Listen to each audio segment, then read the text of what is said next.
এখন দেখছেন চিকেন মালাই কাটলেট, এটা দেখছেন প্রথম পর্ব। ঠিক এইরকম দেখতে হবে, খেতে ভালো হবে। ধনেটাকে ভালো করে ভেজে নিন, ভেজে গুঁড়িয়ে রেখে দেবেন।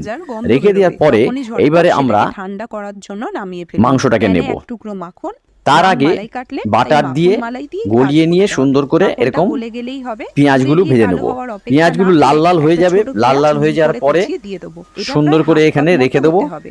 রেখে বাটারে দেওয়ার পরে হালকা টস করে নেব। এগুলোকে শুধু রংটা পাল্টে পিঙ্ক হলে আবার মাংসের একটা সঙ্গে কুচকি মিশাতে আলু হবে। পাতলা তার পাতলা আগে একটু স্লাইস আলু, করে দিয়ে দেবো। আলুটাকে আলুর সুন্দর করে খোসা ভেজে নেব। ছাড়ানো আছে।